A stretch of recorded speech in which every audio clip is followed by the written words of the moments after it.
Bueno, entonces vamos a arrancar esta mini clase de buffer terminando con la parte de Python que me había quedado de la mitad anterior, que es cómo graficar campos vectoriales y campos escalares también, ¿no? Como sería el potencial. Entonces, lo principal, cuando uno quiere graficar funciones que van, por ejemplo, de R2 en R o R3 en R, que serían como los potenciales, o de R2 en R2, serían los campos, por ejemplo, el campo eléctrico, el campo magnético, ahora que vimos, y también el potencial vector, ¿por qué no? Hay que discretizar el dominio. Pero un linspace ahora no nos va a alcanzar, porque si yo hago un linspace de X y un linspace de Y, tengo como, entre comillas, los ejes, ¿no? Tengo el eje X y el eje Y, pero yo no quiero el eje X y el eje Y, yo quiero el cuadradito entero. O sea, yo quiero todos los puntos dentro del cuadrado, no solamente los bordes del cuadrado. Ni siquiera son todos los bordes, son 2 de los 4 bordes. Entonces, yo lo que quiero no son, insisto, los bordes, sino son todas las celditas que hay adentro. Entonces, si yo tengo n en el eje X y m en el eje Y, yo lo que quiero son todas las celditas que se construyen como una combinación entre las n y las m. O sea, yo quiero n por m pares xy. Esto en el fondo es un producto cartesiano, volviendo a un poco a Mate 1, si se no sé dónde se lo acuerdan más. Yo tengo que hacer un producto cartesiano entre los conjuntos x e y, o xs e is. Entonces, eso lo voy a poder hacer con una función que se llama meshgrid. Meshgrid lo que hace es, yo le doy un montón de vectores de una dimensión y me devuelve cada componente en un producto cartesiano, en una forma de tensor, que acuérdense que el tensor era como esta idea de generalizado con infinita cantidad de índices, o arbitraria más bien, cantidad de índices. Entonces, por ejemplo, si yo quiero, yo con esto me definí cuáles van a ser mis celditas, o qué valores de X van a tener mis celditas y qué valores de Y van a tener mis celditas. Entonces, si yo quiero tener la mezcla, lo que voy a tener es que hacer el mesh grid entre el XS y el IS, que me va a dar un XMesh y un IMesh. Entonces, ya está corrido. Si yo, por ejemplo, me hago estos valores, yo tengo para X, no sé, todos los valores del 0 al 10, incluido el 10, y para el IS del 0 al 5, sus versiones matriciales, o sea, sus versiones en mesh o en grilla, van a ser estas de acá. Por ejemplo, el X, ¿qué va a ser? Y va a ser, lo que va a hacer básicamente es agarrármelo y copiármelo fila a fila. Y el Y me lo va a hacer, pero columna a columna. Entonces, si yo voy elemento a elemento en estas matrices, me voy armando los pares. Tengo el 0, 0 acá, tengo el 1, 0, tengo el 2, 0, el 3, 0, y como se pueden imaginar, entonces yo recorriendo la primera fila lo que voy a tener son los X, los que son de la forma X0. La segunda fila voy a tener los que son de la forma X1, X2, X, y así hasta recorrer todos los valores de Y. Es como una especie justamente de mezcla. Y esto está bueno porque en su forma de matriz me permite a mí evaluar rápidamente funciones en una grilla entera, no en un array, digamos, sino en toda una grilla. ¿Se tiene esta idea del mesh y cómo se leen estas matrices? La forma es bastante fácil. Uno pone el mesh y le pone todos los linspace que quiere, digamos, y después simplemente colecta del otro lado los distintos cosas. Sí, en el contexto de programación, un tensor es algo que tiene índices, y el grado del tensor es cuántos índices tiene. O sea, cuántos índices necesitas para acceder a un elemento. Estas que son matrices, es un tensor de grado 2, pues necesito 2 índices. Estos que son arrays, son tensores de grado 1, o para nosotros físicos, vectores, porque necesitan un solo índice. Y así puedo ir a 3, 4, n, o bajar hasta 0, ¿no? Un tensor de grado 0 es un número, lo más aburrido que hay, pero es una posibilidad.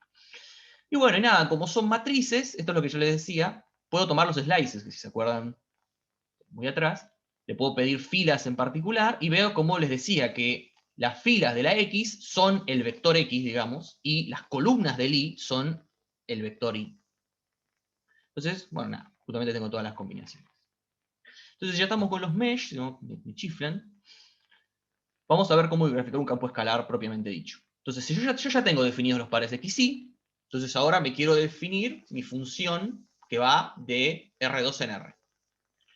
Entonces, yo lo que tengo que hacer es agarrar mi función y evaluarlo en cada uno de los pares. Entonces, si yo tengo n por m pares, es muy razonable decir que mi f, al evaluarlo ahí, me va a dar una matriz que va a tener n por m pares también. O sea, f de xy va a ser también una matriz de n por m o un tensor de grado 2.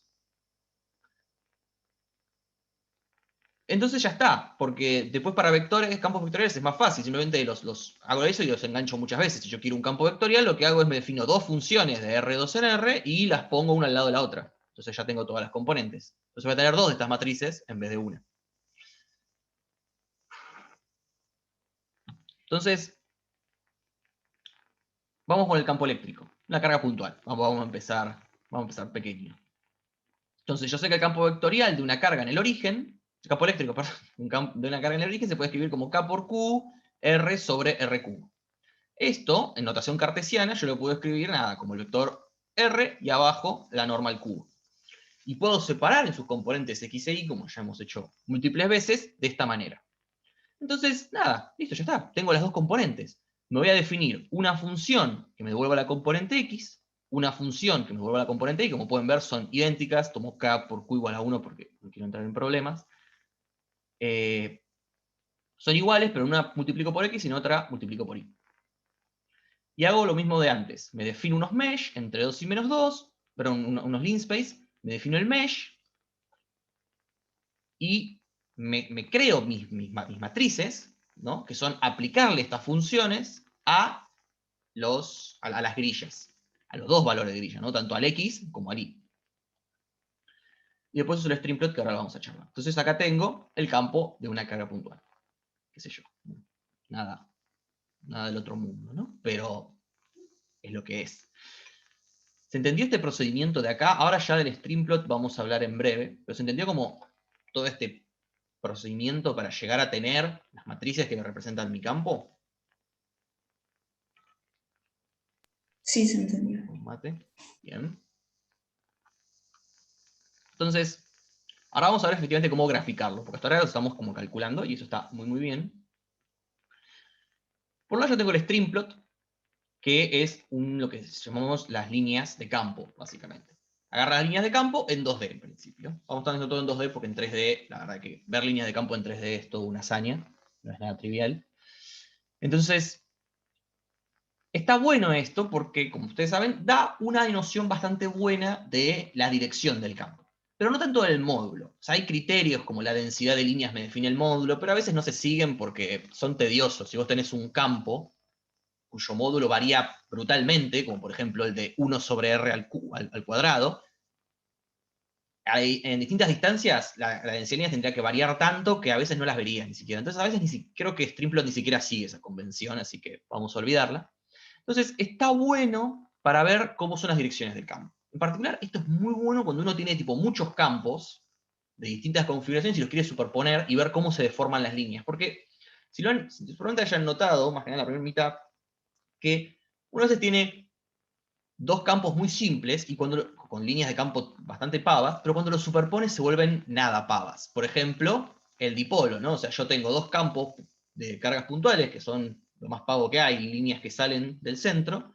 Cuando los superpongo empiezo a tener como mariposas, o sea, se empieza como a complicar bastante. Y el streamplot es una buena forma de ver esa deformación que hay cuando uno superpone. Otras herramientas muy útiles, más que nada para graficar el potencial, son los mapas de calor, que básicamente a uno le permiten visualizar una función de R2 en R, que si ustedes se acuerdan de Mate 1, normalmente uno lo tiene que graficar en 3D, pero que fea que estar graficando en 3D. Lo que uno hace es, usa un gradiente de colores. O sea, cuanto mayor es el valor de la función en un punto en R2, por ejemplo, más intenso o más oscuro, depende qué escala de colores tome uno, va a ser el color en ese píxel o en esa celda en particular. Entonces eso está bueno para graficar potenciales, porque uno puede ver las zonas, por ejemplo, si uno piensa en que claro es poca intensidad y oscuro es mucha intensidad, las más oscuras van a ser donde haya un potencial más alto. Y luego viceversa, ¿no? Al revés también, para los lugares más claros. Para esto es una función que se llama imshow, que lo que hace es recibir una matriz y le asigna un color, es bastante pavo, ahora vamos a verlo en el código. Y la última que voy a mencionar son los contornos, contours, que lo que hace es graficar las superficies equipotenciales. Ustedes tenemos que acordar de Mate 1 que yo puedo una curva equipotencial en este caso, porque estamos en R2, son los puntos X, Y, donde la F de X, Y es constante. Y está bueno porque esto complementa un poco bien al mapa de calor. En realidad no es necesario, en el mapa de calor uno muchas veces zafa, pero el contorno está bueno porque te va a generar como regiones bien determinadas, donde decís, ah, mirá, toda esta parte que es más oscura y me lo va a rodear con una curva diciéndome, esto es una línea de, un contorno, ay, ¿cómo se llama? Una línea, una curva de nivel.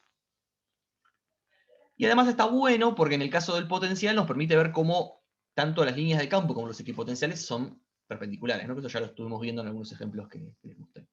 Entonces ahora lo vamos a aplicar para algo PAU, un dipolo finito, o sea, dos cargas Q y menos Q, ¿no? Un dipolo infinito, infinitesimal, porque bueno, eso ya tenemos la forma analítica, no tiene tanta gracia. Entonces nada, como antes, me defino los campos de cargas puntuales, me defino el potencial de una carga puntual, que es bastante pavo, me armo los mesh, me calculo los campos, el de la carga 1 y el de la carga 2. Acá estoy haciendo este truquito que lo uso un montón, que es, no me voy a definir una función de campo para cada carga. Si yo quiero que las cargas estén en dos lugares distintos, lo que hago es sumarle una distancia. Entonces, esto es lo que habíamos visto ya hace bastante, que lo contó Andrea, eso de trasladar las coordenadas del campo para usar la misma expresión en dos campos distintos.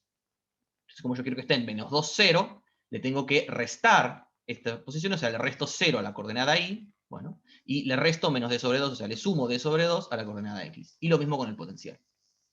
Y para la carga 2, que está en d sobre 2, o sea, positivo, hago lo propio, pero con un menos, ¿no? Porque es negativo.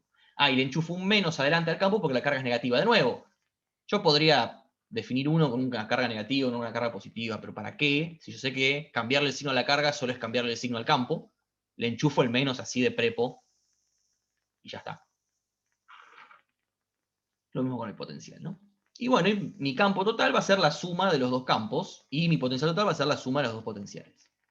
Entonces me abro una figura y tengo el streamplot, que el streamplot recibe los X, pero en su versión de linspace, no en su versión mesheada, o sea, recibe como los límites, o sea, los valores de X posibles, los valores de Y posibles. Internamente streamplot va a ser su propio mesh grid probablemente, pero no importa, eso es problema suyo.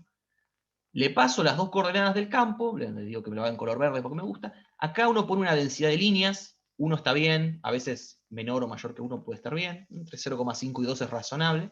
Define básicamente cuántas líneas va a haber por unidad de volumen, bueno, de área en este caso. Como para que no, si vos tenés un campo con mucha curvatura y cosas así, a veces está bueno modificar la densidad para que tengas más líneas, o para que tengas menos y no te tapen toda la visión, ¿no? Entonces, streamplot, nada, bastante pavo. Le paso a los X, le paso a los Y, le paso a las matrices del campo. Bueno, el mapa de calor es parecido. Ahora es más fácil, perdón, más parecido, dije cualquier cosa. Yo acá voy a hacer un mapa de calor de ¿cómo se dice? Del módulo de BEP. No importa el signo. O sea, se puede hacer con el signo, pero se pone un poco tedioso. Yo acá lo que le digo son, ven que acá no recibe los X y los Y, porque ImShow asume siempre que lo que uno le está pasando está X espaciado en una grilla. Si no lo está, buena suerte. Entonces en el extend lo que yo le digo es los límites de esa grilla. Y ya está, porque si tiene los límites de la grilla y sabe el tamaño, o sea, la cantidad de puntos en la grilla, ya está, te reconstruye el grid ImShow solito. Acá le pasas un color map, que después podemos hablar de esto, o sea, justamente yo les dije, uno elige la escala de colores que uno quiere, y Matplotlib tiene tiene toda una librería de posibles colores. Yo voy a elegir Rainbow porque me gusta mucho, y después uno elige una norma. O sea, de nuevo, uno asigna colores en base a valores. Yo acá le estoy diciendo, hacémelo en escala logarítmica. O sea, cambiame los colores a medida que crece en orden de magnitud, no que crece en incremento, digamos, cada vez que multiplico por 10, o sea, escala logarítmica. Se puede hacer en escala lineal, pero como el potencial tiene esta mala costumbre de ir como 1 sobre R, y como les decía antes, esto diverge medio rápido cerca de la carga, entonces los valores de potencial tienen disparidades enormes, y nada, es un poco tedioso si uno lo deja en escala lineal. Esto de nuevo, los pueden googlear, cuáles son las log norms, cuáles son los color maps. Y con esto creo el color map, que es básicamente es una función para que me ponga la barrita de colores al lado y me indique, che, rojo es 10 a la 12. Ah, está bien, buenísimo. Y así sucesivamente. Que es esta barrita de acá, ¿no? Sería. Spoiler alert, acá está el... Ven que la escala es logarítmica, o sea, cada vez que subo de orden de magnitud está aquí espaciado como en colores, ¿no? Esto es una escala RGB estándar. Entonces, el violeta es lo más cercano a cero que tenemos, que como uno puede esperar, es sobre el plano, ¿no? Sobre este plano o sobre este eje, sobre el eje X. ¿Se acuerdan, no? ¿Por qué el potencial es cero acá? ¿Por qué sabemos de prepo que el potencial es cero acá?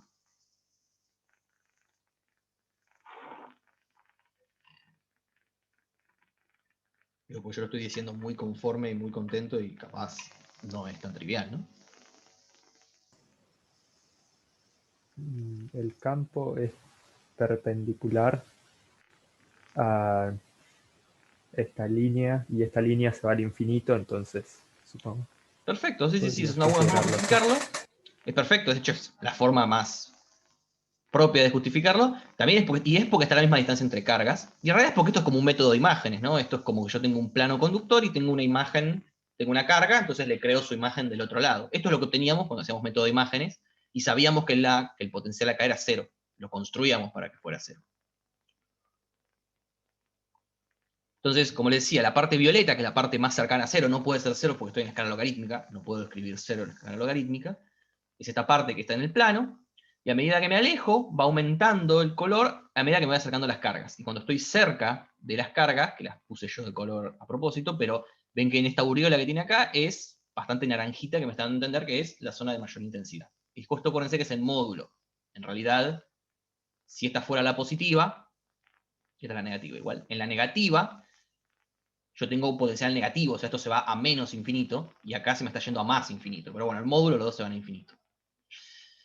Y bueno, el último que me falta son los contornos, que es bastante parecido al ImShow. Uno le pasa el potencial, le decís, de nuevo, los límites, y le decís, che, bueno, nada, estos son boludeces, quiero que las líneas tengan grosor 2, que sean de color negro, y le digo los levels. O sea, le digo, che, no, acuérdense que las curvas de nivel son f de xy igual constante.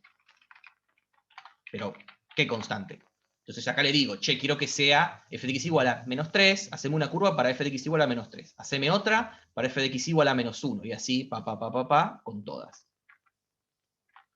Y efectivamente vemos en el gráfico que me hace una de el potencial igual a 3, acá, otra acá, en menos 3, y así todo, de nuevo, como hay una simetría de reflexión, el potencial, las curvas de nivel con un valor de un lado van a ser las curvas de nivel con menos eso del otro. Entonces, es interesante ver que a medida que yo estoy cerquita de la carga, por ejemplo en las de 3 y menos 3, las equipotenciales son prácticamente circulitos, o sea, en 3D serían esferas, justamente porque estoy tan cerca de la carga que lo único que veo es esa carga. O sea, el campo de la carga es dominante ahí, entonces yo veo la simetría similar a la de una carga puntual, porque la otra carga está, entre comillas, muy lejos, no la estoy viendo. Entonces recupero una especie de simetría esférica alrededor de las cargas. Y con esta función le pido que me escriba los valores, ¿no? O sea, que en cada coso me escriba, son los labels, o sea, le ponga nombre o numerito a cada una de las curvas, ¿no? Le paso el contour plot, o sea, lo que me devuelve el plot, y le digo los colores, le digo boludeces, ¿no? Nada tan relevante. Y eso es todo. O sea, se hace que esto no es nada trivial, pero bueno, esto siempre se puede copy-pastear salvajemente y ustedes le pueden poner el campo que ustedes quieran, ¿no? O sea, esto es... La idea es que más o menos tengan idea de, bueno, que hay que cambiar cuando ustedes quieren poner sus propios campos y jugar con sus propias cosas acá. Esto ya lo tienen, es la continuación de la primera clase de Python, así que la tienen.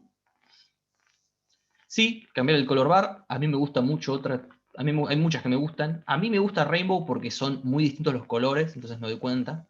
Hay algunos gradientes de colores que son tipo monocromáticos, o sea, no sé, van de blanco a rojo, pasando por todas las tonalidades de rojo en el medio, y yo no sé si soy medio daltónico, medio tonto nomás, no me doy cuenta que yo veo todos los colores medio parecidos, y me cuesta tener control fino, entonces me gusta poner muchos colores distintos, pero qué sé yo, la escala de grises a veces es todo lo que uno necesita. Entonces nada, esto aparte, sí, es bonito. Y también está bueno porque uno ve cosas, ¿no? O sea, esto, por ejemplo, que yo lo traje a colación no tan caprichosamente, de que cerca de las cargas se ven esferas, es algo que uno dice, ah, es obvio, pero yo no lo había pensado hasta que no lo grafiqué. Y eso es a veces lo que uno quiere ver en un gráfico. Cosas que dice, ah, esto es obvio, pero no se me había ocurrido hasta ahora. Ese es como el sueño del pibe cuando uno grafica. Uno no quiere ver algo que dice, ah, mirá qué interesante, pero no tengo la más pálida idea de que puede estar, de por qué. Lo ideal es siempre en un gráfico ganar como esa intuición, algo que uno pudo haber visto antes, pero bueno, no lo vio porque mala leche, y ahora lo está viendo. Me parece a mí lo ideal, qué sé yo, como filosofía.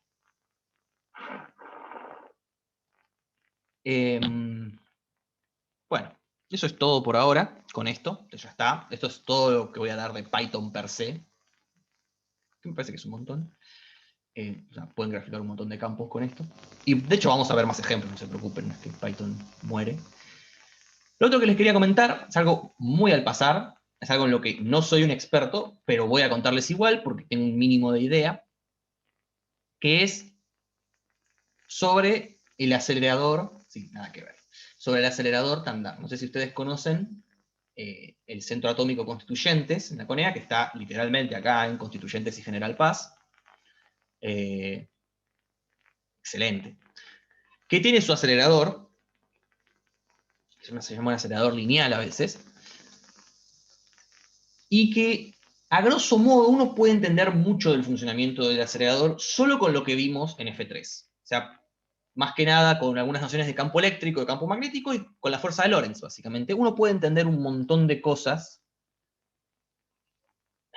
Sí, es que 2021 y 2020 son el mismo año. Uno puede entender un montón de cosas, aunque sea a un nivel intuitivo y medio superficial, de cómo funciona este acelerador. Y bueno, después uno puede tratar de jugarse con otros aceleradores. Yo cuento este porque yo hice mi Labo 6 y 7 en Tandar. No en el acelerador per se, pero en un proyecto medio paralelo al acelerador, entonces me contaron algunas cosas del acelerador, me fascina, es muy, muy interesante. La física nuclear a mí me puede. Y esto es importante, esto es para física nuclear, no subatómica, digamos, o de partículas. Acá no están buscando bosones de Higgs, acá están trabajando a nivel nuclear todavía, o sea, sí, rompiendo núcleos, pero no rompiendo protones, por así decirlo. Entonces, este acelerador tiene un nivel de energía particular, la energía necesaria para romper átomos, no para romper protones, básicamente. Esto capaz lo entienden un poco más en F4, ahora va a quedar como a este nivel, acuérdense que esto es nuclear, no subatómico. Entonces,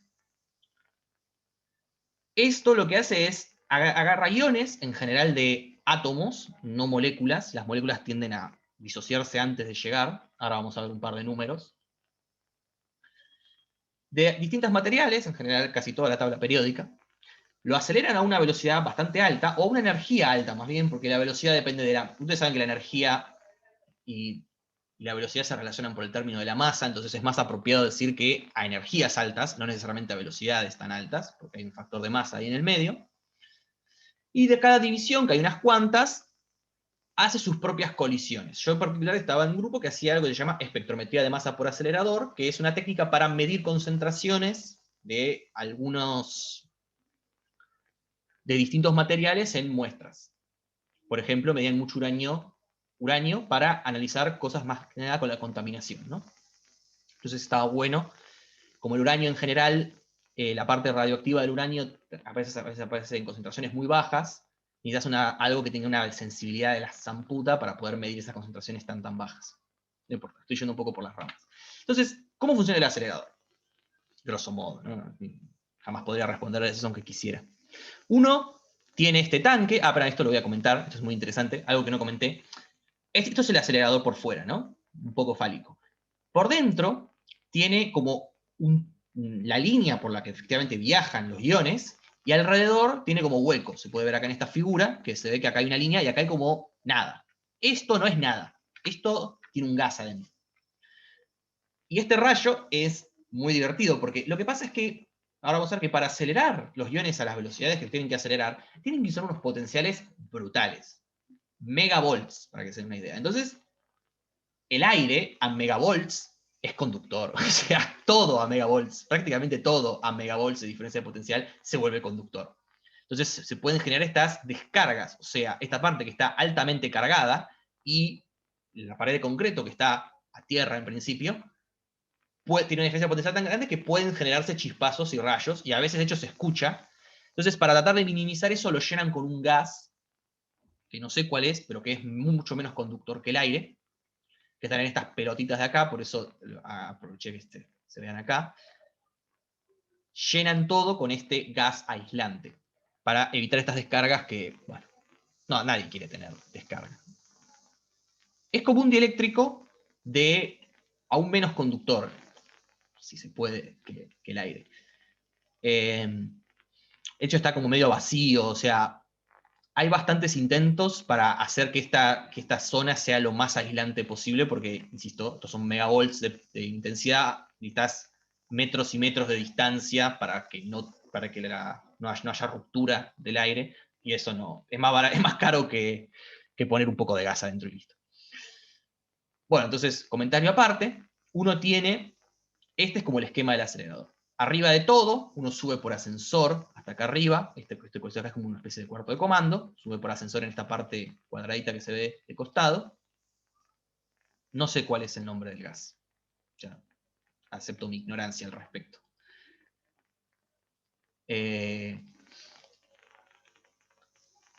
Y acá tiene uno su fuente, lo que llama una fuente de iones negativos. O sea, uno pone su muestra en unos pitutos, básicamente, son prácticamente unas cositas muy, muy chiquitas, tamaño de un meñique, y ahí pone una pequeña muestra, muy, muy pequeña, del orden de miligramos. Un segundo.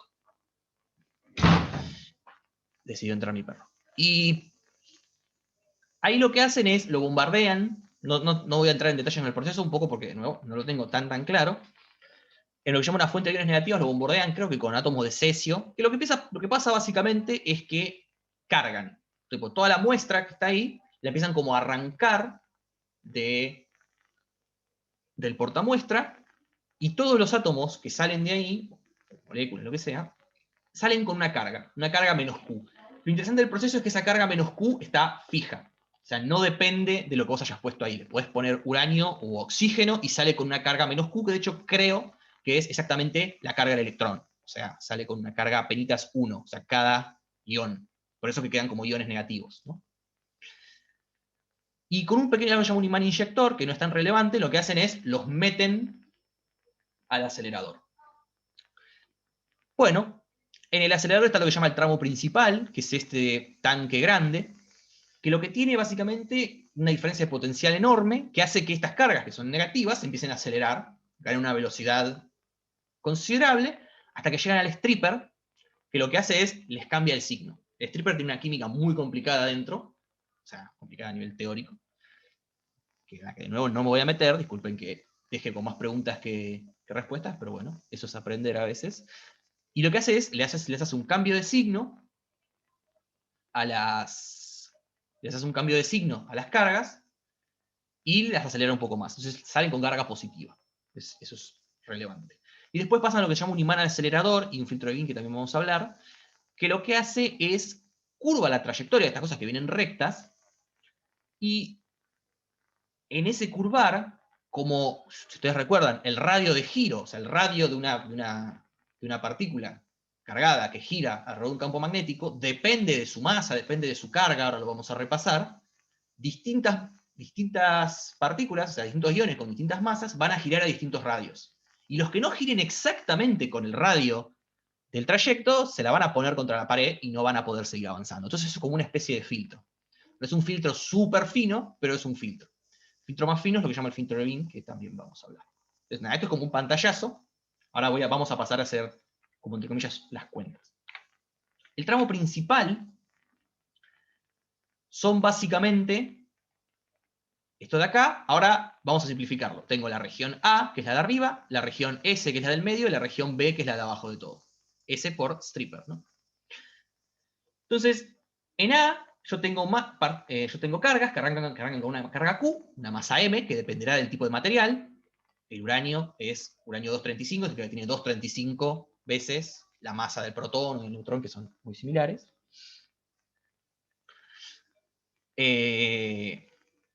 Entran con velocidad prácticamente nula, o nula respecto a la diferencia de potencial que hay, que insisto, como les decía, son megavolts, así que la velocidad del potencial que genera unas velocidades muy altas, así que podemos asumir que entran con velocidad cero. Como son cargas, entonces yo tengo de nuevo estas tres placas, entre comillas, que están las de los bordes a tierra, y la del centro está a un potencial V0 muy, muy alto. Entonces, yo tengo cargas negativas que entran en este tramo. Bueno, como son negativas, se van a acelerar en contra del campo magnético, entonces van a tender a ir hacia el stripper. La pregunta es, bueno, ¿cómo sé con qué velocidad se mueven? Uno podría agarrar y resolver el Newton, o podría aprovechar que sabe cosas de F1 y decir, bueno, el campo eléctrico es conservativo, entonces la energía es constante. ¿La energía qué es? Acuérdense de que la energía era Q por B, o en este caso menos Q por B porque Q es negativo. Entonces, la energía, que es la energía cinética, más la energía potencial eléctrica, o electrostática, la suma tiene que ser constante. ¿Sí? Esto se sigue. Yo sé que es algo que no usamos mucho en la materia, creo que se usa en uno o dos ejercicios. Así que por eso pregunto. Buenísimo. Entonces, nada, digo, bueno, en A, yo sé que yo puedo calcular este U directamente en A. En A yo sé que es B0, B igual a 0. Bueno, B igual a 0 y B igual a 0. O sea, el potencial es 0 y la velocidad es 0. Entonces la energía es directamente 0. Entonces en S yo puedo obtener la velocidad igualando todo a 0. O sea, yo sé que en S el potencial es B0. No es 0 ya, porque justamente estoy en una placa cargada. Entonces puedo despejar la velocidad y me queda que va como la raíz cuadrada del potencial y va por Q sobre M. Este factor Q sobre M es muy importante, ¿no? Porque es como la competencia entre la inercia de la partícula, que es su masa, y la fuerza que siente, que está definida un poco por su carga. Entonces esa competencia entre es como te dice básicamente qué tan fácil se deja mover por los campos eléctricos. A veces, combinado con otros factores, se le llama rigidez magnética también. Pero bueno, en S pasa otra cosa también, ¿no? En S, una vez que llega y tiene esta velocidad, también se le flipea el signo a la carga. Entonces, esta energía pasa a tener un más, porque se le dio vuelta la carga a la partícula. Entonces, la energía en S cambió en el proceso de flipear la carga, no en el movimiento. Entonces, como esto, ya sabíamos cuánto era. Esto era Q sobre B0, ¿no? Porque esto, por definición, era igual a 0. Entonces, esto ahora tiene energía 2Q por B0. Se ve el truco, ¿no? Es como que con solo un B0 estoy ganando 2. Ese es el chiste de todo esto. El stripper lo que me permite es obtener un potencial efectivamente como el doble, sin necesidad de tener el doble de potencial, que implica el doble de carga, que implica un montón de cosas. Encima, cómo se cargan estos, uno lo enchufa a la pared. Esto se carga con unos generadores tipo Van der Graaf, con unas cadenas que se empiezan a mover y gastan un montón de nafta. O sea, nafta no, pero creo que son eléctricos. Pero digo, son unos motores que mueven unos... Bueno, creo que no hablamos de generador de Van der Graaf, así que lo voy a ahorrar por ahora. Cualquier cosa después lo charlamos. Entonces la energía va a ser 2Q por B0. Entonces de nuevo, en B, yo sé que la energía tiene que cumplir, como el potencial se vuelve 0, esto se me va y me queda un medio de M por la velocidad y tiene que ser igual a la energía que es 2Q por B0. Entonces, como les decía, es equivalente a acelerar en un potencial que en vez de ser B0 es 2B0. Entonces, bien, está bien. Si ven alguna teórica, esto es como un Van der Graaf. Esto es un Van der Graaf, básicamente, que usa el movimiento como de unas cintas, pero en realidad son cadenas, me parece. Usa este movimiento para generar una diferencia de carga. O sea, trae carga de A a B y la lleva para S, básicamente. Sí, está bien, cualitativamente yo tampoco sé cómo ando un generador de Van der Graaf en lo técnico. Entonces, uno sabe que salen del tramo principal con esta energía particular. Es interesante, ¿no? Porque B0 es, entre comillas, constante. O sea, todas las, insisto, yo acá no tengo, ahora vamos a hablar un poco de contaminaciones, yo acá tengo un montón de iones, ¿no? Digo, tengo la muestra que puse, pero mi muestra puede estar medio contaminada porque alguien la tocó, hay aire en el lugar, así que, de hecho esto es algo que he visto tiempo, está lleno de oxígeno y de nitrógeno, o sea, por este tramo viaja nitrógeno y viaja oxígeno a lo boludo, porque obvio está todo lleno, es imposible que no se contamine con eso prácticamente. Entonces, en este tramo va a haber un montón de iones distintos, de distintos materiales, volando a los chapazos. Lo que los va a distinguir es su velocidad, porque lo que lo está distinguiendo de su velocidad es su relación entre carga y masa. Obviamente, un ion de uranio es muchísimo más pesado que un ion de oxígeno. Entonces, van a salir con velocidades notoriamente diferentes. Y eso es lo que uno quiere abusar, que no todos van a salir con la misma velocidad. Para eso, entonces, uno usa un imán analizador. Se llama un imán analizador. Lo que es básicamente el imán es, uno tiene como una especie de curva en el tramo, que es prácticamente circular, y en esa región, que parece como, por ejemplo, lo que yo marqué en gris, hay un campo magnético constante. Es una simplificación que sea constante, pero no es una tan mala aproximación. Entonces, si ustedes se acuerdan, el radio de giro era la velocidad sobre la frecuencia del ciclotrón. La frecuencia del ciclotrón es Q por B sobre M, y la velocidad la calculamos en la slide anterior. Entonces, yo puedo calcular el radio del ciclotrón, que será como el radio de giro de las partículas en este tramo, con esta expresión de acá. Metí todo dentro de la raíz para hacerlo un poco más fácil. Entonces, ¿cuál es el chiste? Si yo tengo partículas que van demasiado rápido, su radio de giro va a ser muy grande. Entonces, va a ser más grande que el radio del tramo. Entonces, van a seguir como muy de largo y se la van a poner contra la pared. Y lo mismo para los que son demasiado lentas. Las que van muy lentas van a tender a girar muy cerradito y se la van a poner contra la otra pared. Y cuando una partícula se la pone contra la pared, podemos darla por perdida porque aún si sigue dando vueltas, va a haber perdido tanta energía en la colisión que va a estar en un rango de energía, órdenes de magnitud diferente, no va a interferir, o sea, prácticamente no va, si llega, va a llegar con una energía tan chica que no va a ser detectable. Así que podemos darla por perdida, y eso está buenísimo. Porque significa que si yo tuneo los parámetros de mi imán, yo puedo forzar a que solo pase un tipo de partícula en particular, vale la redundancia, un tipo de ion en particular. Yo puedo, por ejemplo, de acá, si yo pido que RC sea igual a R, puedo despejar cuál es el Q sobre M que pasa. Entonces hago el despeje y me da que el M sobre Q es R cuadrado, B cuadrado sobre 4B0. 4B0 está fijo, no lo puedo tocar, R también porque está construido, pero el campo magnético uno lo puede regular. Uno le puede cambiar un poco la corriente que pasa por esa bobina, ¿no? Es una bobina, puede ser un imán, no tengo tan claro qué es, pero uno puede modificar cuánta es la intensidad de ese campo magnético, y en base a eso seleccionar con la perillita cuál es la masa sobrecarga que quiere. Insisto, la carga uno ya la conoce, porque la fuente de iones la genera siempre igual. Entonces es solamente tunear y elegir la masa que a uno le gusta. Ahora, ¿cuál es el problema? Yo puedo tener muchos iones con la misma masa sobrecarga, porque yo les dije que cada uno tiene su propia masa, pero no quiero entrar en detalles, es un poco tedioso porque existen isótopos, ¿no? Ustedes saben lo que es un isótopo. Isótopo es básicamente, son elementos que tienen el mismo número másico, o sea, la misma cantidad de neutrones más protones, pero no necesariamente el mismo atómico, el mismo número atómico, que es la cantidad de protones. Lo voy a escribir un poquito porque es un poco o sea, uno tiene el número atómico, que se suele escribir como A, es el número de protones más el número de neutrones. Y este es el que define la masa, porque esto es básicamente A por la masa del protón, porque la masa del protón y del neutrón son muy similares. En cambio, el número atómico es Z, que es solamente el número de protones. Entonces, yo puedo, y esto es lo que me define el elemento, ¿no? Esto me define qué tipo de elemento estoy jugando. Entonces, si yo puedo tener carbono 14 y nitrógeno, si no me equivoco, sí, flashback química SS. El carbono 14, por definición, tiene 14 de número atómico, y el nitrógeno siempre tiene 14. Entonces, para este imán, el carbono 14 y el nitrógeno son indistinguibles.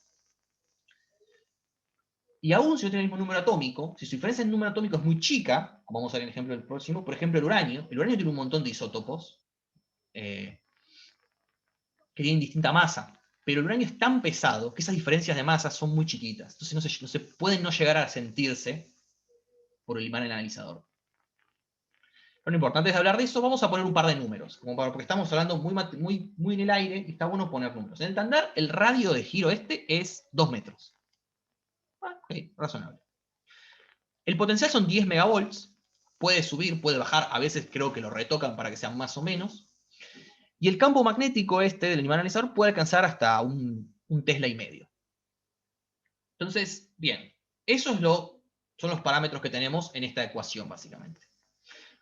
Bueno, por ejemplo, cuando uno quiere hacer colisionar berilio 9, yo tenía un conocido que trabajaba mucho con berilio, la masa es 9 veces, justamente porque es berilio 9, la del protón, que es 1,5 por 10 a la menos 26, la carga es la de un electrón, básicamente, el módulo. Entonces uno puede calcular el m sobre q y le da 9,4 por 10 a la menos 8. La velocidad de salida, que la teníamos, que es esta de acá, si se acuerdan del cosa anterior, es esta, o sea, 2 por 10 a la 7. Que en realidad es, si uno se acuerda que la velocidad de la luz es 3 por 10 a la 8, esto es más o menos el 7% de la velocidad de la luz. Y ahí uno puede decir, che, está pisteando, eso es muy rápido. Tenés que usar relatividad. La respuesta es que no, porque de nuevo, si se acuerdan, el factor gamma ahí, me saqué el annotate, el factor gamma es 1 menos b sobre c al cuadrado a la menos 1 medio. Cuando uno pone en que esto es 0,07, esto es prácticamente 1. O sea, las correcciones relativistas no son tan necesarias. Y si no son necesarias para esto, que es bastante livianito dentro de lo que hay, probablemente no sean necesarias en general. O sea, en general no hay correcciones relativistas, se pueden hacer, pero a menos que necesites una precisión brutal, no va a ser necesario. Y entonces podés calcular, teniendo estos datos, que el campo magnético filtro que tenés que elegir para que solo pasen los berilios 9 es casi un Tesla. Razonable. Entonces esto va a tener una idea de números, ¿no? Y es interesante que realmente son velocidades enormes, y estas energías son grandes. O sea, esto es un potencial, ¿no? Pero en energía yo tengo que multiplicarlo por Q. Y es importante aclarar que son grandes para lo que estamos trabajando, ¿no?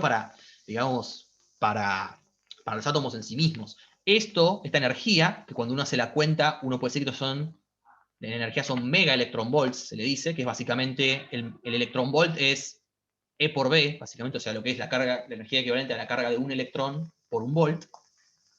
Esto es comparable a las energías de ligadura nuclear. O sea, los núcleos, como están ligados en energías de ese orden. Para que se den una idea, las ligaduras moleculares, o sea, entre moléculas, o sea, entre átomos distintos que se ligan entre sí, están en el orden de los electronvolts, con muchos kiloelectronvolts. O sea, hay por lo menos 3 órdenes de magnitud. O sea, a esta velocidad, para cuando salieron del tramo, cualquier molécula prácticamente se fue al diablo. O sea, es muy difícil que se mantenga adherida a las velocidades en las que se está moviendo. En general las moléculas igual tienen otros filtros, de los que no hablé, para eliminar moléculas compuestas, porque ellos quieren átomos, ¿no? Si quieren tantas no física nuclear, necesitan un átomo solo, o un núcleo solo. Bueno, ya creo que estoy hablando mucho, no quiero entrar tanto en detalles. Entonces, como les decía, esto en principio es posible pasar con un radio que no sea RC. Digo, si vos tenés justo un radio que es más chico, pero que justo de casualidad pasa, o sea, no se la llega a poner en el tramo, esos van a pasar. Entonces, en realidad hay como un error, ¿no? Hay como una franja, hay todo un haz de posibles valores de M que van a pasar. Y un ejemplo de eso es el uranio. Ahí quedó annotate. Por ejemplo, los tres isótopos del uranio son el 235, el 236 y el 238. No es muy difícil ver que como su diferencia es más o menos 1 en 230, su diferencia de masa van a ser del 1%. Esos, en general, el imán analizador no los distingue. Entonces, el chiste es usar algo un poco más fino, que es algo que está en la guía, ¿no? En la guía les menciona un filtro de velocidades, a veces se llama filtro de Wien también, que lo que hace es básicamente, es una región donde uno tiene un campo eléctrico constante y un campo magnético constante. Ya saben, un campo eléctrico constante se puede lograr con 2 placas, más o menos grandes, o muy cerca entre sí, como corresponda, y un campo magnético constante vamos a ver que se puede generar con bobinas. Entonces uno tiene un campo eléctrico y un campo magnético básicamente constantes y cruzados, exactamente igual que el ejercicio 1 de la guía. Entonces, si uno calcula la fuerza que va a sentir, la carga viene como a lo largo, no viene como perpendicular a ambos, ese es el chiste.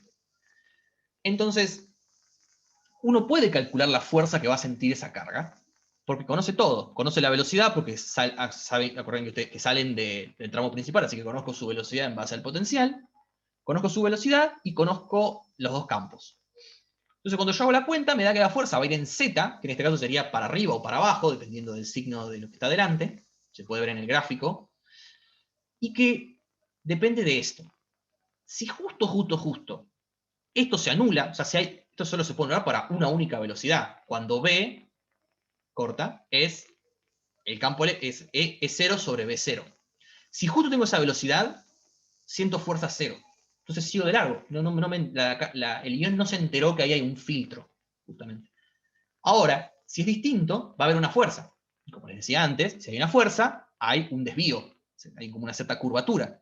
Y eso va a hacer que, de nuevo, se la pongan contra las paredes del acelerador y podamos dar a entender que están fuera del problema. Obviamente, de nuevo, hay un cierto ancho, ¿no? A esto, ¿no? Si se desvía un poquito, no es suficiente como para pegársela, bueno, va a zafar.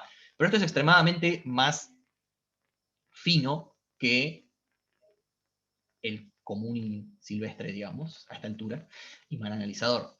Entonces, justamente uno puede encontrar que los que no se van a desviar van a tener de nuevo una relación entre carga y masa particular, que va a tener que ver con el B0, sí, pero va a tener con el E0 y el B0. Y esto está buenísimo, porque significa que puedo sintonizar masas particulares, pero ahora tengo dos perillas en vez de una. Y no sé ustedes, pero en general cuando tiene dos perillas, es mejor. Digo, tiene un poco más de control sobre lo que está pasando. O sea, si yo quiero agrandar la masa que me toca, puedo agrandar B0 o bajar E0. O sea, hay como mucho más control, se puede hacer un control más fino. Y así obtener los iones específicos que yo quiero que salgan de mi acelerador. E insisto, esto es solo para que salgan. Después, bueno, cada grupo hará sus propios experimentos, dependiendo de lo que quiera hacer. Esto es solo como para obtener lo que se llama un as puro o estable, o de lo que se de muchos nombres. Un as con los elementos que yo quiero, a la velocidad que yo quiero. Es por eso porque ese as se mide en amperes también. Es interesante aclarar. En realidad son nanoamperes o microamperes, pero son amperes. Pero bueno, nada. Eso es todo lo que les quería contar. Un poco sobre Thunder. Ven que hay muchas cosas que uno puede entender de dónde salen. Y en el fondo, incluso aceleradores más complejos, a la hora de mover las partículas, no de hacerlas chocar ni de analizar lo que hacen, solo de moverlas, no usan herramientas extremadamente más complicadas que esto. Está bastante... No sé si hay alguna duda con esto. Andrea, no sé si está. Andrea está. Sí, sí. Bueno. No hay duda con esto. Yo tenía, Andrea, lo de Ruge Kuta. No sé si preferís que lo dé en otro momento y vos das Biotsabar. ¿Para qué pauso la grabación? Como quieras, dale. Ay, no, pausé compartir pantalla, que capo. Listo. Ay, ¿qué pasa? Bueno, hola.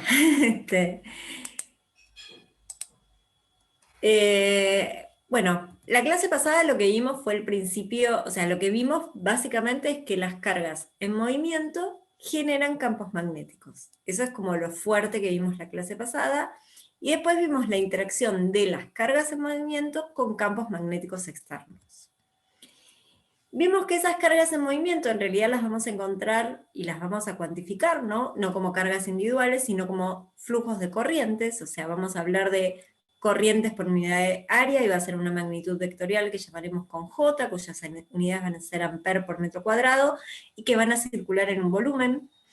Vamos a ver corrientes que pueden circular en una lámina, ¿sí? En algo bidimensional, que también va a ser una magnitud vectorial y va a tener unidades de amper sobre metro, y después vamos a tener la clásica, que es una corriente que puede circular por un cable, que ya la habíamos visto, es la misma corriente de la última guía, o sea, es la misma corriente de la ley de Ohm, digamos, esa I que aparecía en la ley de Ohm, que tiene unidades de amper, o sea, coulomb sobre segundo, y que, como les dije, no tiene una magnitud vectorial, ¿sí? Bueno, vimos las interacciones, resolvimos un problema. No voy a detenerme, además Facu recién hizo el selector de velocidades.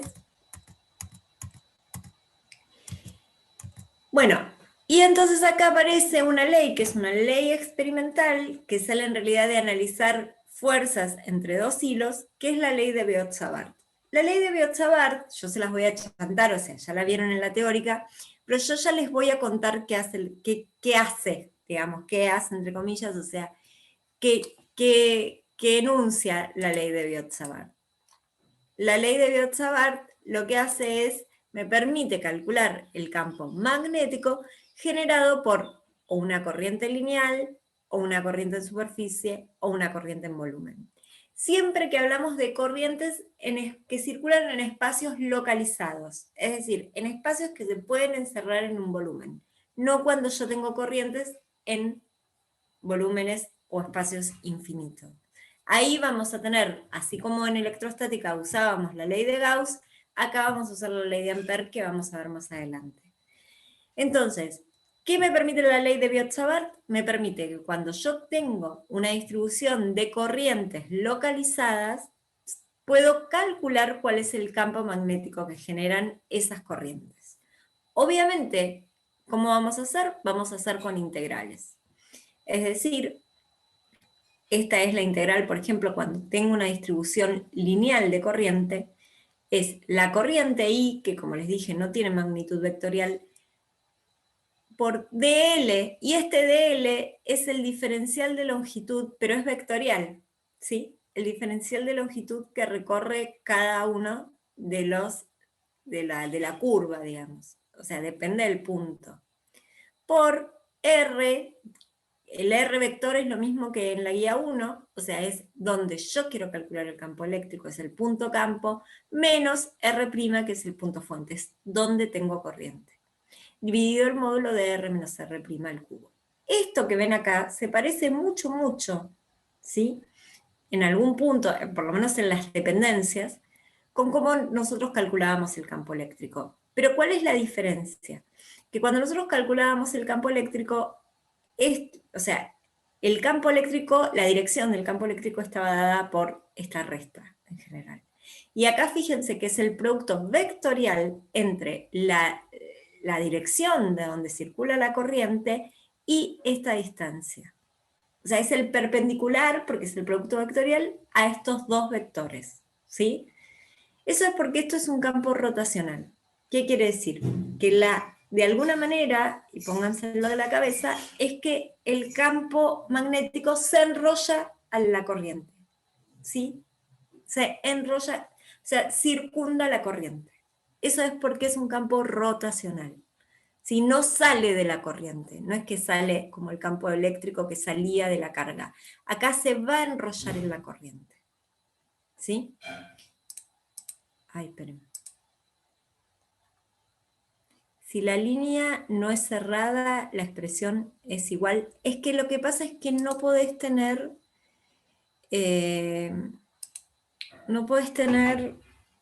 corrientes en distribución de corrientes en curvas no cerradas. O se cierran en el infinito, o sea, tenés un hilo infinito, entonces vos asumís que eso se cierra en el infinito, o tenés que tener en lugares cerrados. ¿Por qué? Porque lo que no tiene que haber es acumulación de corrientes, ¿sí? En general vamos a manejarnos así. Ah, ok. Bárbaro. La circulación es como que es estacionaria, ¿no? A eso me refiero. Por ahora. Bueno, y en cambio si yo tengo una distribución en una G, ¿sí? Integro en superficie y ya la G tiene una condición vectorial. Entonces es G vectorial R menos R', integrado en la superficie donde tengo corriente, dividido el módulo de R menos R' al cubo. Y lo mismo con, si tengo una J en volumen, integro en el volumen en que está circulando la J, vectorial R menos R', dividido el módulo de R menos R' al cubo. Y esta constante que está acá, es mu0 sobre 4pi, donde mu0 es la permitividad magnética del vacío. Este es el valor de mu0. Ese es el valor de mu0, y el campo magnético tiene unidades de Tesla. Bueno, ya hablaron de Tesla. Yo elijo este Tesla, que es un Tesla ficticio, que es mi querido David Bowie, en esa película, que no les voy a contar el final como lo cuento todos los años. ¿Vieron hoy a Tesla? Esto es un falso Tesla, igual. Esto es un Tesla de ficción. Ah, ¿vieron una escena de la película? Buenísimo. Que no me acuerdo, es El Gran Truco, ¿no? La película. Creo que sí. Sí, ok. Bueno, pero yo igual recomiendo una que siempre todos los años es lo mismo, es el mismo gag. Recomiendo El Ilusionista. A mí me gusta más de películas de magos, me gusta más El Ilusionista. Que no tiene a David Bowie igual. Pero bueno. Queremos a David Bowie mucho. Bueno, vamos a calcular, porque lo que tienen estas... A ver, siguen hablando las películas. Claro, Edward Norton y Paul Giamatti. O sea, de contrafigura. Tremendo. Bueno, vamos a esto. El tema es que estas integrales que yo les planteé acá,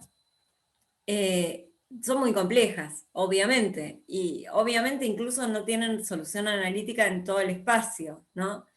Bueno, que es lo mismo que nos pasaba, porque si tienen la misma forma funcional, que independiente de su carácter vectorial, si tienen la misma forma funcional que por ejemplo, la integral de una corona, que es una de las primeras cosas que hicimos para el campo eléctrico, ya sabemos que la corona solo podemos calcular el campo eléctrico en el eje.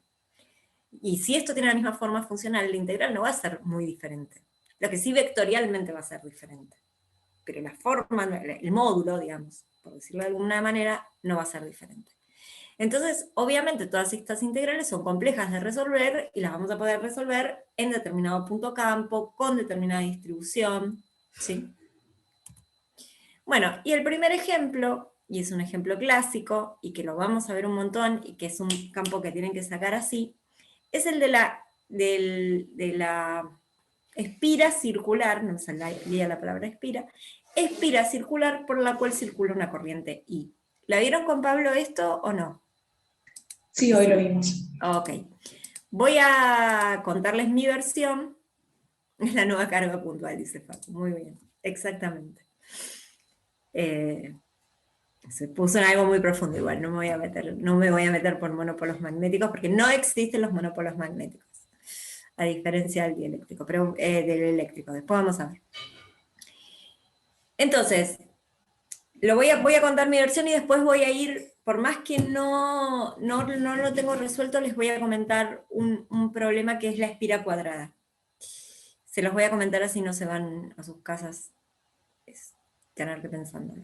Bueno, entonces tenemos una corriente I. Yo como siempre digo, bueno, yo quiero calcular, o sea, por empezar tengo una corriente en una línea. Entonces, de esas tres integrales que acabo de poner recién, ¿cuál agarro? Y agarro esta, porque tengo una corriente en una línea. Si tuviera una superficie, agarraría esta.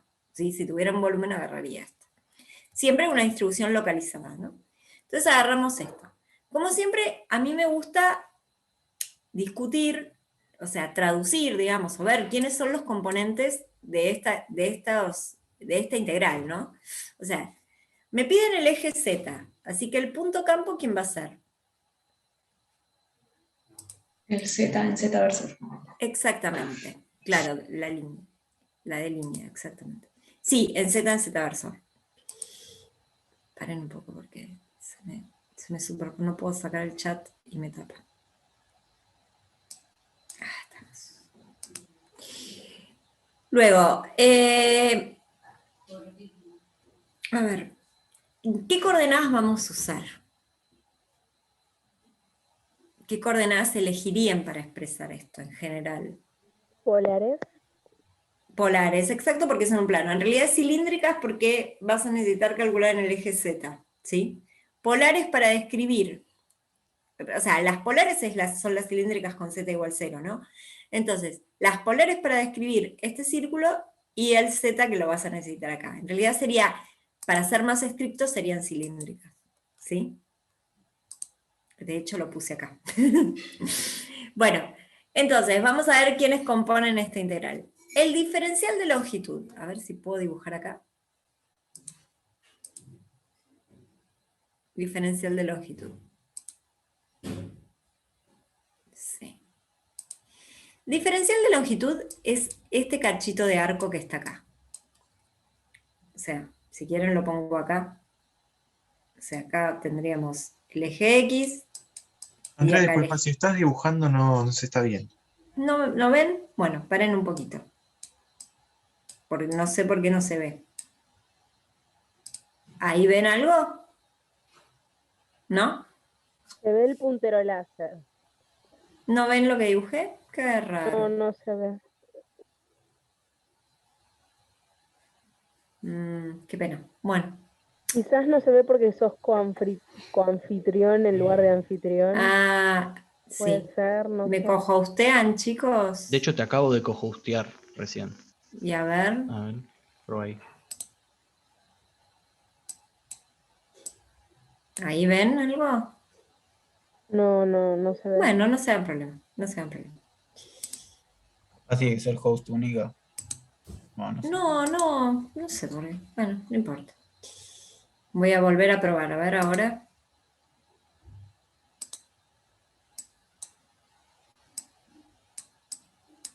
¿No se ve tampoco? No. Claro, no, se Pero- va a cortar la grabación. Igual se entiende si mostras tu cursor así. A ver, vuelvo a compartir otra vez. A ver si. No, Guada, yo quiero ver el dibujito.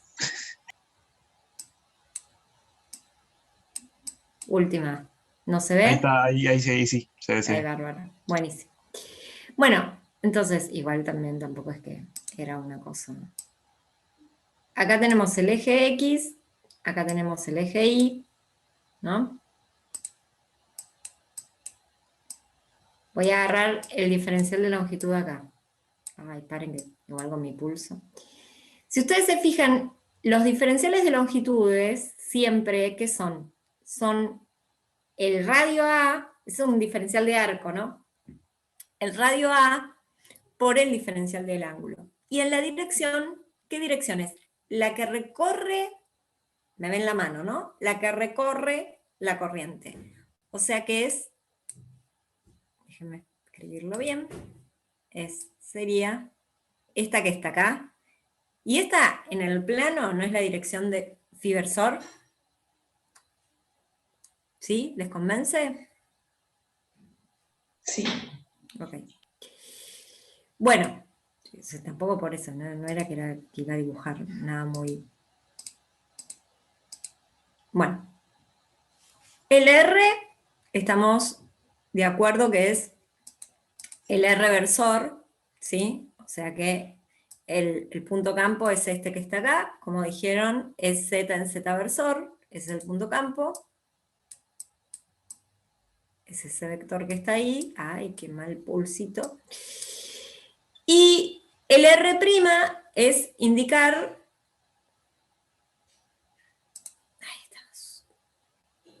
El R' es escribir este vector que está acá.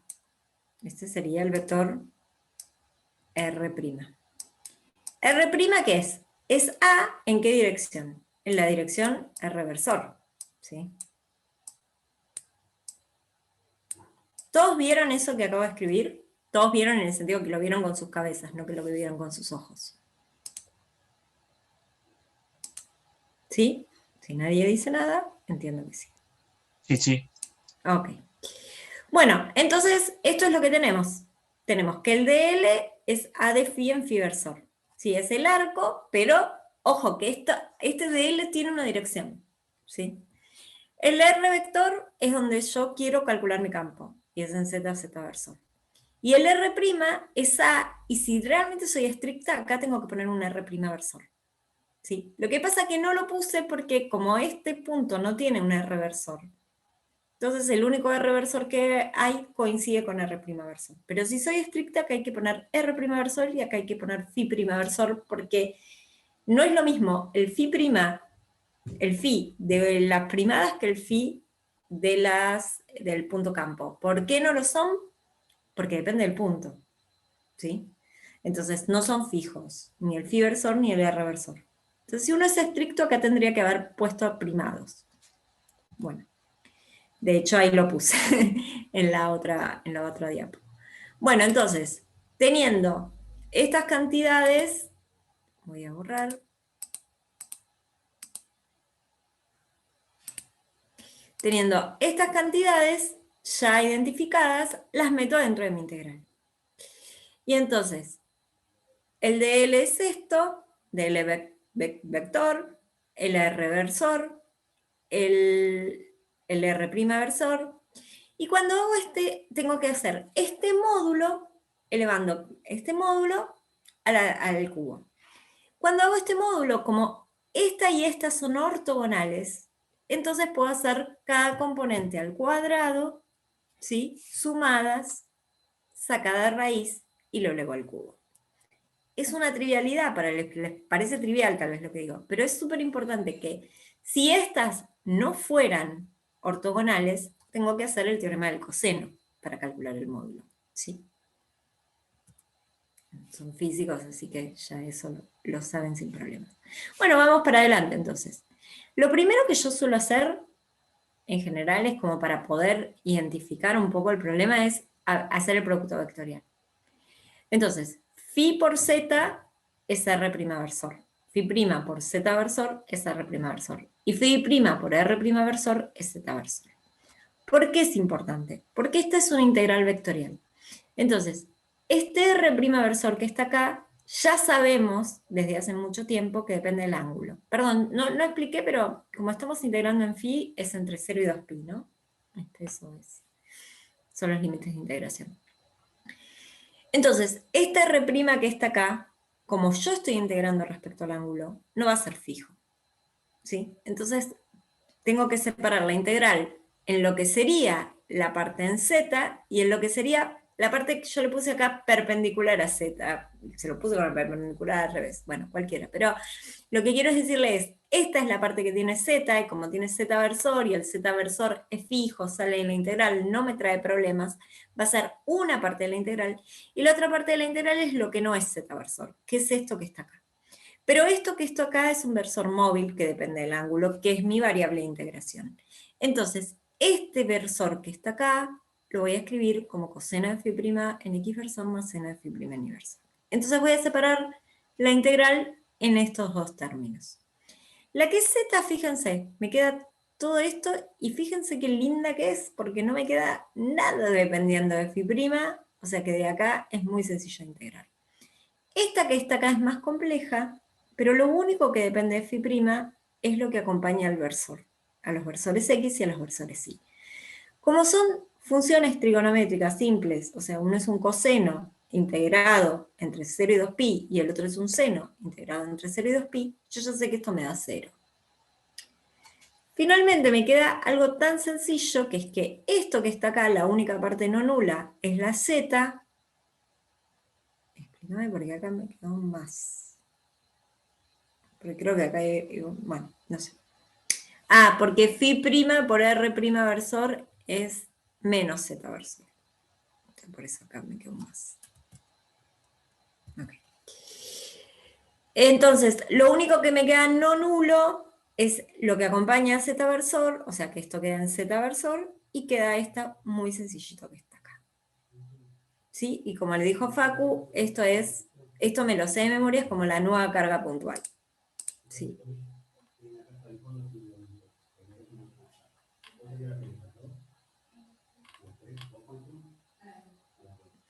¿Por qué el de L está en phi versor? No, a esta I es la I de la corriente. ¿Por qué el de L está en phi versor?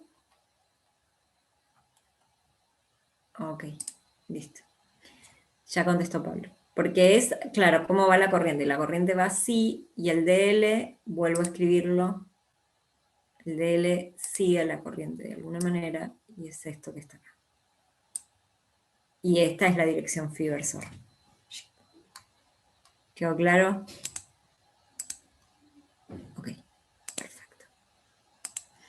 Bueno, no, pero era una pregunta importante. Está bien detenerse. Bueno, y entonces finalmente esto me queda. Este es el campo en el eje Z. Fíjense. Sencillito, apliqué una integral, solamente que esta integral depende de, digamos, tengo que hacer el producto vectorial antes, ¿no? Eso es como lo más complejo que tiene la integral respecto a lo que habíamos visto en electrostática. Eso que acabo de cuadricular ahí es el módulo del momento magnético, que es algo que vamos a ver después, ¿sí? El momento magnético se calcula como mu0 sobre 2 por I por el área, ¿sí? Por el área, en realidad esto es a cuadrado, necesitaría un pi en realidad. Necesito un pi, si yo multiplico arriba y abajo por pi, es por el área de esta, por el área de esta espira, ¿sí? Eso es lo que se llama momento magnético de la espira, ¿sí? Estas cantidades que están acá. Entonces, es independiente de la forma. Si yo tengo acá una espira cuadrada, el momento magnético es lo mismo, me da mu0 sobre 2 por el valor del momento magnético, que es I por el área, por eso es que me da el área acá, en realidad acá falta un pi, ¿no? O sea, menos de un pi, es I por el área, dividido esto que está acá. O sea, esto me tiene que dar lo mismo, independientemente de la forma de la espira. Siempre tiene que dar así. Lejos, en realidad, pero... Bueno, y para analizar un poco, no lejos, en general siempre me tiene que dar así. Y para analizar un poco cómo es, por qué el campo medio en Z. ¿Qué quiere decir que el campo medio en Z?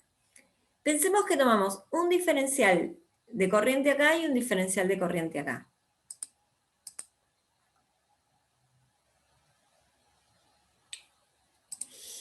Yo lo que digo, es un tema con el pi, te cuento, porque he visto definiciones con y sin el pi. En realidad, si vos... No, yo en este momento, esto es exacto, ¿sí? Esto es exacto. Esto que calculé no es que me olvidé de ningún pi ni nada de eso. Espera un cachito, porque se me abrió el chat, se me cerró el chat.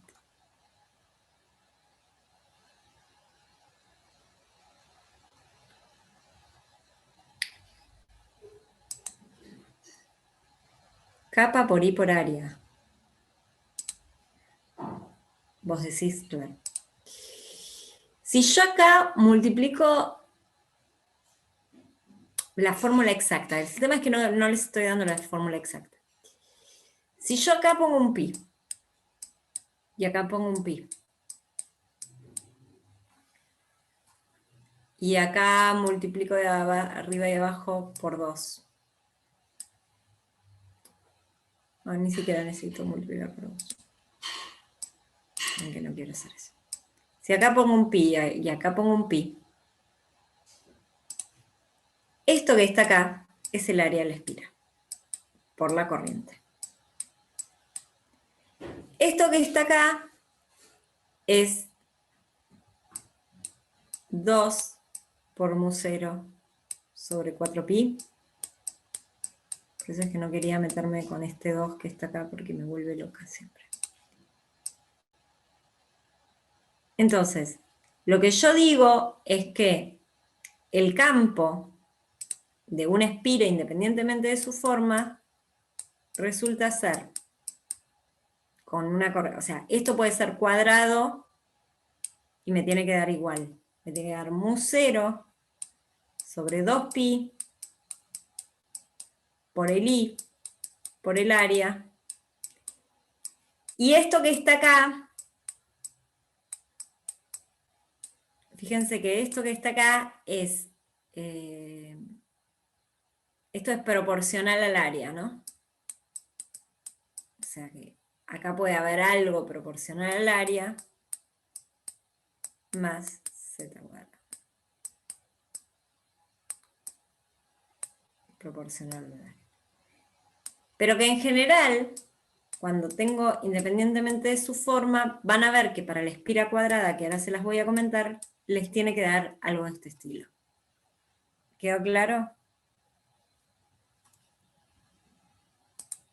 Sí, se entendió. Igual después, vamos a ver momento magnético propiamente dicho. Esto es un adelanto, ¿sí?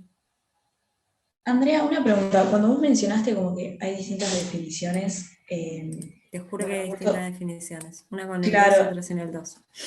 no, más aún. En la teórica nos dijeron que el momento angular lo calculábamos, no, momento angular no quise decir, No, el magnético. momento Sí, magnético. te fuiste de materia. No, el momento magnético lo calculábamos como I por ese vector, donde ese vector era una superficie que era el área en el z-versor, sería en ese caso, pero digo, no teníamos ningún kappa, ni ningún mu cero, ni nada. Mirá, en realidad la definición más estricta creo que es esta que te voy a escribir acá. No. Por eso algunos le meten el mu, otros no, pero creo que no, va sin el mu. Ah, ok. Esta es la definición más estricta de momento magnético. Pero bueno, nos estamos adelantando de tema, ¿eh? Claro. Creo que esta es la definición más estricta. Bueno, hay algunos que le meten un medio acá y hay otros que no le meten un medio ahí. Pero más allá de la integral, es I por S por normal, donde S Claro, vendría a ser... exactamente. Ok. Sí, por eso, claro que en realidad también tendríamos que tener esto acá, como la normal. Está bien, pero Sí. a ver, esto es un No me tema molesta, que... digamos, ser un medio. Lo que digo es el mu cero o el kappa, si van o no. No, Porque vos los remarcas. Ah, ok, creo ok. que no. No van. Ok, Ah, perfecto. ahora entré en duda.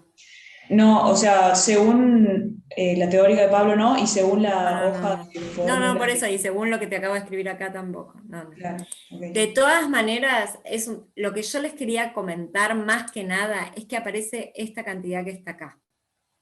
Está bien, voy a sacar esto si no les confunde.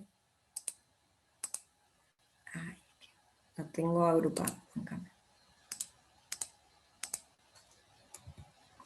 Ahí está.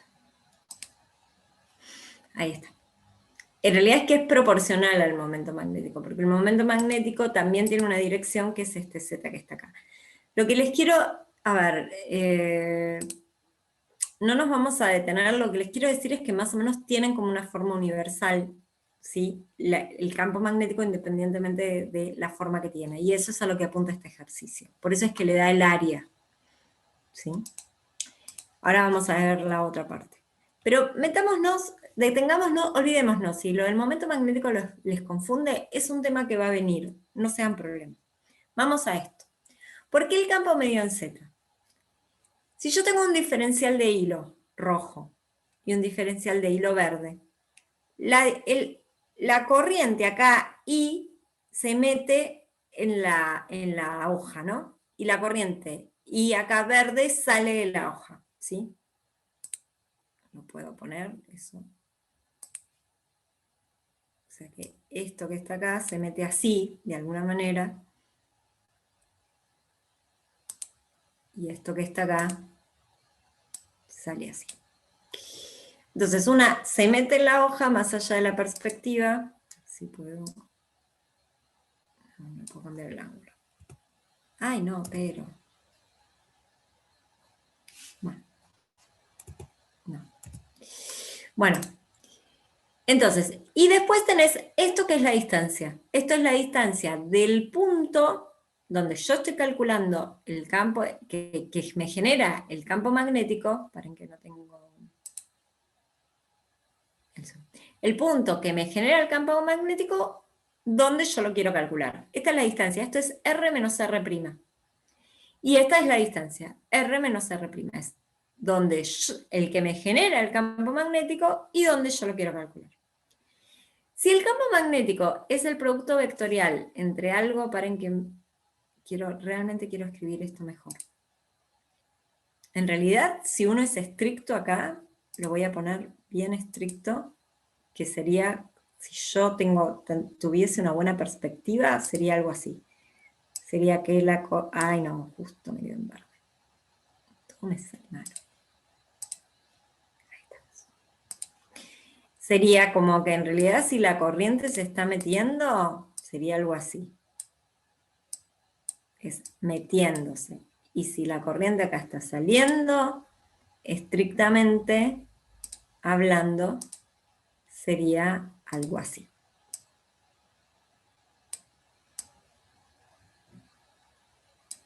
Entonces, si esta corriente se está metiendo, o sea, está en phi versor, ¿sí? Porque según la regla de la mano derecha es en phi versor vectorial, esto que está acá, el campo magnético que genera el campo magnético que genera este diferencial de hilo, ¿sí? De espira circular, tiene que ser perpendicular a esta corriente que entra y a este vector que está acá. Entonces es este vector que está acá lo que genera. Esta que está acá lo mismo, tiene que ser perpendicular a esto, o sea que tiene que estar en el plano de la pantalla, eso es lo que me están diciendo, pero también tiene que ser perpendicular a este que está acá. Entonces es este que está acá. Como si hago correctamente los productos vectoriales, me dan en estos sentidos. Eso que acabo de decir solo me indica la dirección. Pero si hago correctamente los productos vectoriales, que es phi por R menos R', me tiene que dar así. Y si hago, esta es phi, sí, si hago phi por R menos R', sale así, pero bueno, yo soy medio perra con la mano derecha, pero si no usamos los versores. Pero se entiende cómo, o sea, cuáles son la dirección, por lo menos la dirección es, si el phi está ahí, entonces seguro que me tiene que dar en el plano de la pantalla, pero tiene que ser perpendicular a esta distancia. Bueno, entonces es o para acá o para acá. Lo mismo, si el phi va ahí, tiene que ser perpendicular a esta, pero tiene que ser así por una cuestión, o sea, tiene que ser en esta dirección, pero por una cuestión de signos, si hago phi, no me sale bien cómo mostrarlo. Ahí está, ahí está. Es así, entonces el phi va para me da otra dirección, ¿no? ¿Está bien lo que estoy haciendo? Sí. El phi va así, el R menos R' va así, y entonces este es el producto vectorial. Y en este caso es así, y entonces este es el producto vectorial. Pero bueno. Es el momento en que mejor me retiro y no hago más muecas. Pero como que lo que tienen que tener, bueno, ¿y qué pasa? Perdí el cursor. Estos que están acá son diferenciales de hilo totalmente simétricos. Y lo que vamos a ver es que la componente total solo va a quedar en la dirección Z. Entonces, si hago una simetría de revolución, voy a ver que por ese motivo todas se compensan y solo me queda en la dirección Z. ¿Sí?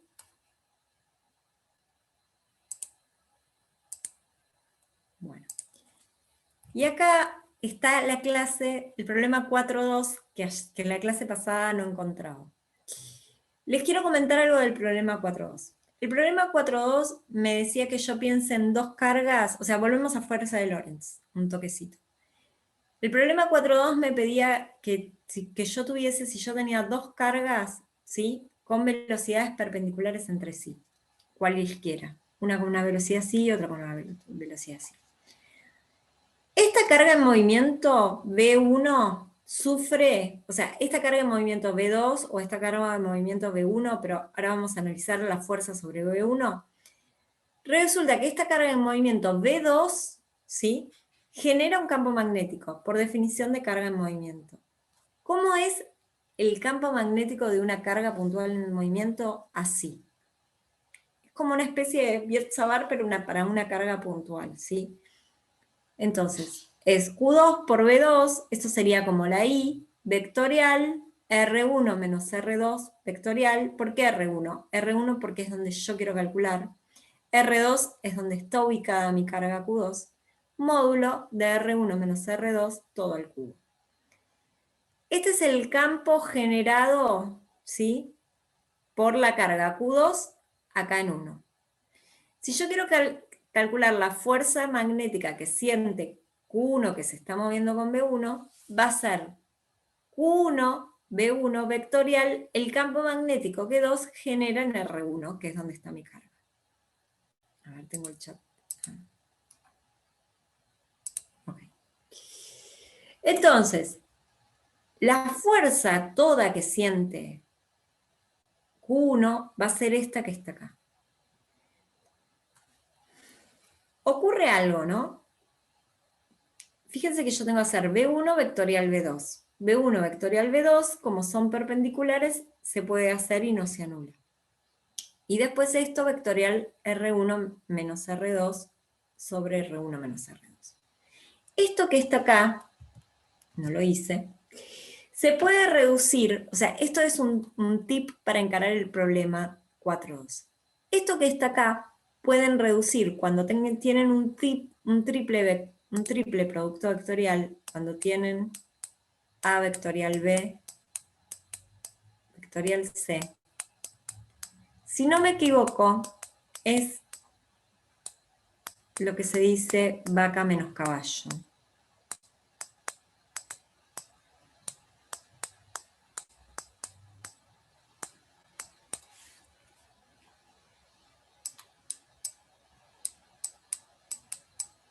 ¿Les suena esta expresión? Sí, incluso la vimos hoy. Ok, perfecto. También la llamó igual. Vaca menos caballo, sí, es histórica. Bueno, obviamente vaca es con B corta, chicos, ¿no? Entonces, fíjense que quién es vaca y quién es caballo. Quién es A, quién es B y quién es C. Entonces acá sería B1 vectorial B2 vectorial R1 menos R2.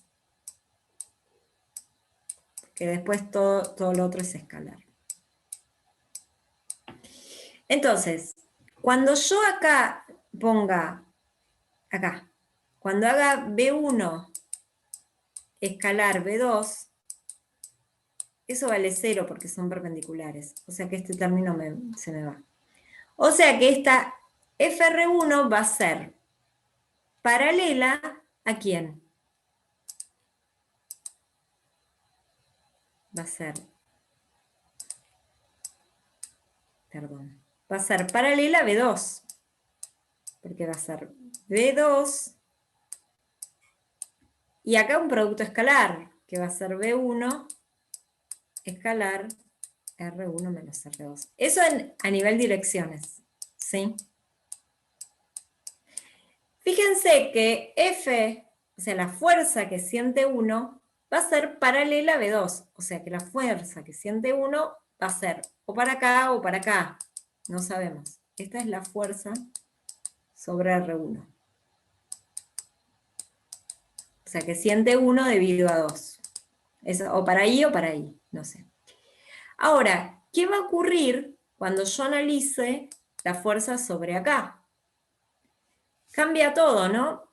Todo lo que es 2 se vuelve 1 y todo lo que es 1 se vuelve 2. Entonces acá me aparece 1, 1, 2, 1, 1, 1. Y acá me aparece 2, 2, 1, 1, 2, 1, 2, 1. Entonces ahora la que era B1 es B2 y seguramente la fuerza me va a quedar paralela a B1. O sea que me va a quedar en esta dirección. Todo esto, esta es la fuerza que siente 2 debido a 1. ¿Sí? O puede ser para acá, no sabemos. Y esta es la fuerza que siente 1 debido a 2.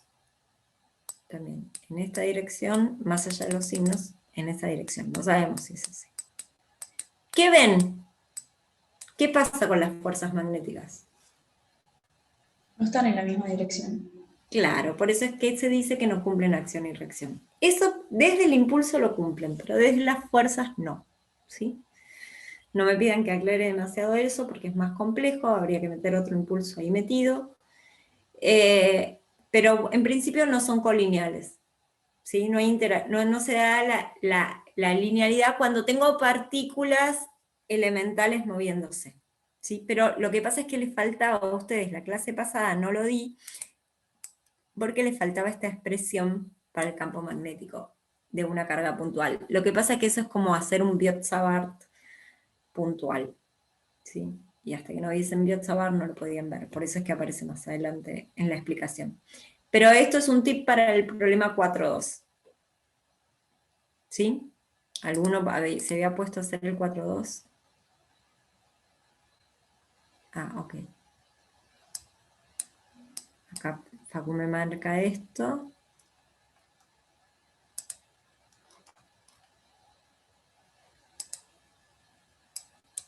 Ay, esperen, se me está descontrolando todo.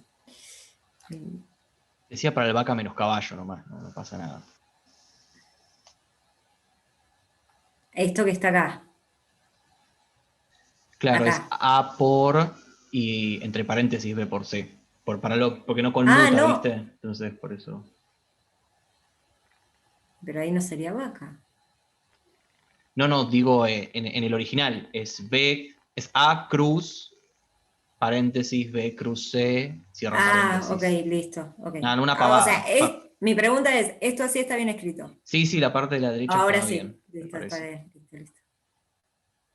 Una pregunta, ¿no se debería de considerar la interacción eléctrica entre las partículas? Y en ese caso no se va a poder usar la expresión de Coulomb que conocíamos, ¿no? Porque Sí, están en no, sí, sí. movimiento. Ah, no, bueno, pero Ah, lo tenés podemos... razón, pero no vamos a ir tan finos. Sí, la de Coulomb va a ser la misma, sí. Pero la de Ok, Coulomb sí cumple acción y reacción. ok, Supone ok. que son velocidades chiquitas, qué sé yo. Sí, sí, Claro, está tenés bien. razón.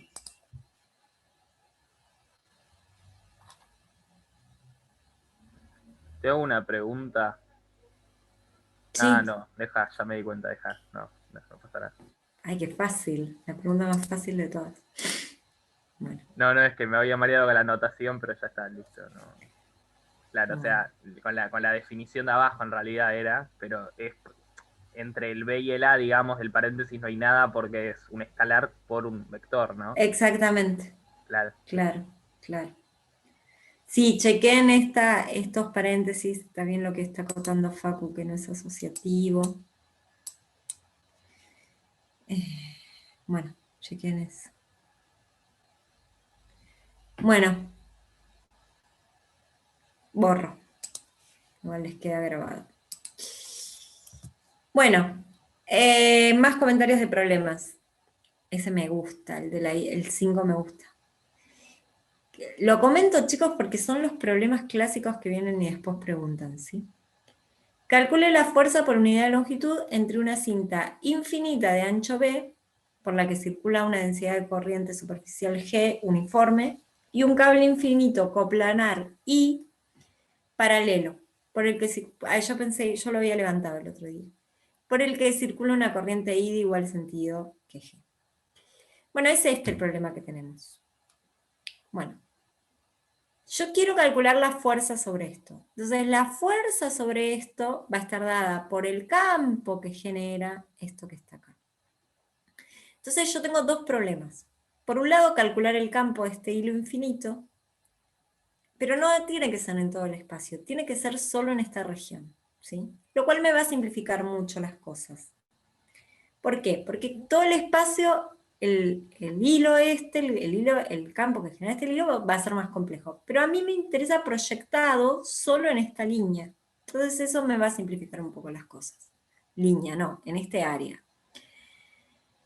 Y por otro lado, bueno, tengo que calcular, una vez que tenga ese campo magnético, tengo que calcular el campo, la fuerza sobre la cinta infinita.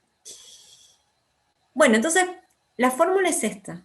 Es integral sobre la superficie G de S' vectorial el campo del hilo sobre esta superficie. Esta es la expresión para el campo del hilo, o sea, esto que está acá lo voy a escribir así nadie sufre. Esto que está acá es el B del hilo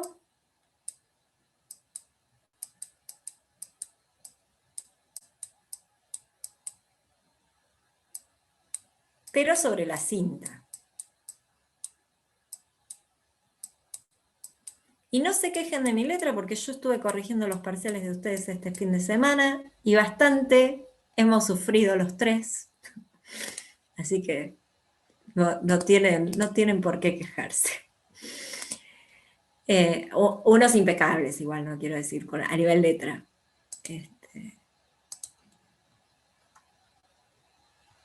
Había algunos que no tengo los nombres en la cabeza. Pero otros hemos hecho un gran esfuerzo para ver. Tal vez lo que estaba escrito estaba muy bien, pero apuntar a que era difícil. Bueno, pero pensemos un poco, a ver, dejemos de tontear. A ver, ¿dónde se desplaza esta cinta? Esta cinta se desplaza en un plano ZI, donde el Z va de 0, en realidad vamos a pensar en principio, fíjense que me piden la fuerza por unidad de longitud, así que en principio vamos a pensar que esto tiene una longitud, que esto va entre menos L sobre 2 y L sobre 2, y después de última pasa dividiendo, ¿sí?, la longitud. Y el I va entre D, ¿sí?, y D más B'. D más B segunda, no sé por qué le puse B segunda, D más B, no importa. Entonces estos son los límites de integración. Y el G va en Z versor, ¿está bien?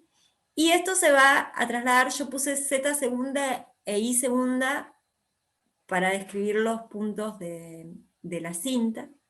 El DS es dz de I, ¿no? O sea, está en el plano I, le puse dz segunda, de I segunda para distinguir de los primados acá. O sea, esto es esta parte. Ahora, cuando yo estoy acá y quiero calcular el campo del hilo, es I de L' vectorial, donde yo quiero calcular el campo, que es R menos R'. ¿Cuál es el R' del hilo? Bueno, el hilo está justo sobre el eje Z. Metí el eje Z acá para simplificarme la vida. El R' del hilo va a ser Z' en Z versor. Y lo mismo, voy a pensar que va entre menos L y L. Después la voy a poder llevar. Si quieren, ven, acá yo le puse entre menos L sobre 2, entre menos L2 y L2 para distinguir la longitud de la cinta respecto a la del hilo. Pero después vamos a poder poner esto en menos infinito y más infinito. Pero acá no, porque si no la fuerza me va a dar infinita. Entonces el R' va a ser Z' en Z versor. Y el R versor, donde yo quiero calcular el campo, es acá. O sea, sería en Z segunda, en Z versor, más I segunda en I versor. Donde I segunda va de D a D más B, y Z segunda entre L sobre 2 y L sobre 2. ¿Qué es lo que tengo marcado acá? ¿No? Esto es Z segunda, y esto es I segunda. Entonces, este es el punto campo. Entonces acá pongo el punto campo o sea, yo voy a tener el campo evaluado en esto, en este punto nada más. No lo voy a tener en todo el espacio, sino en estos puntos que son los puntos de la cinta. Bueno, y abajo pongo el módulo elevado al cubo, como son ZI, o sea, lo hice en cartesianas prácticamente este problema. ¿Por qué lo hice en cartesianas? Porque está todo proyectado sobre un plano. Por más que el campo del hilo tenga simetría cilíndrica, al estar todo esto proyectado sobre un único plano, puedo usar coordenadas cartesianas en el plano ZI. Bueno, esto lo integro, insisto, esto pueden poner entre menos infinito y más infinito, que les va a converger, en principio pueden poner L, Z versor por Z versor da 0, Z versor por Y versor da menos X versor, y Z versor por Z versor da 0. O sea que acá de todo esto me queda una sola integral. No lo hice. Se los dejo para ustedes porque es parte de la práctica. Pero por lo menos ya tienen un tip de dónde salir. ¿Sí? O sea, te queda una integral como la de cuando hacíamos antes integración directa del campo eléctrico, más o menos. y después le haces el producto vectorial contra lo que te dé la otra. Que también sale Exactamente, facilito. exactamente, sí. Exactamente. Una preguntita. No me terminó de quedar muy claro qué pasa con la longitud de las cosas. Tipo, sabemos que son infinitas, pero sin embargo lo pusimos como un L Lo que infinito. pasa que, a ver, ahí yo ahora te muestro. Hay dos infinitos. Está el infinito del Claro. hilo, que genera un campo finito sobre el bicho este, y está la fuerza, que ahí está la dimensión de la cinta, donde la fuerza es infinita. Por eso te piden la fuerza por unidad de longitud. Si yo sumo toda la fuerza es infinita. Por eso te piden la fuerza por unidad de longitud. Por eso este L2 que está acá, fíjate que esto es lineal. Bueno, lo que pasa es que acá vas a tener algo más complejo. Pero yo aconsejo que este L2 lo mantengan, y en principio lo hagan con este L, y después vean el límite, cuando L tiende a infinito si les diverge. Ah, perfecto. Acá no les va a diverger. Claro, bien. O sea, si no te quedaría tipo una integral impropia que podrías calcular el límite ahí, ¿no? Claro, sí, exacto, es una integral impropia, pero que va a converger. Claro, perfecto. Gracias.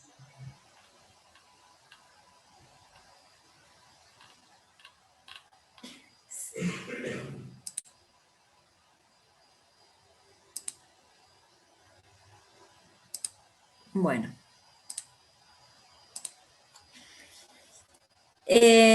Otro de los problemas es este, que en general trae problemas, pero trae problemas más que nada por cómo se piensa, o sea, cómo convertir, esto es una esfera, casquete esférico, o sea, no es una esfera maciza, un casquete esférico con un sigma rotante con una omega angular constante. Entonces, claro, carga en movimiento está asociado de alguna manera a una corriente superficial, porque es en la superficie, entonces va a generar un campo magnético en la dirección Z. No lo voy a contar ahora, igual creo que lo puse, porque quiero que lo piensen un poco, ¿sí? Ya tienen los elementos, lo voy a contar la clase que viene, al principio de la clase, ¿sí? Igual creo que está publicado, o sea que si alguno quiere pispear puede verlo. Pero voy a tirar algún tip. Déjenme ver que quiero ver cómo viene. No, esto no. No es eso lo que quiero hacer. Quiero dejar de compartir. Ahí está.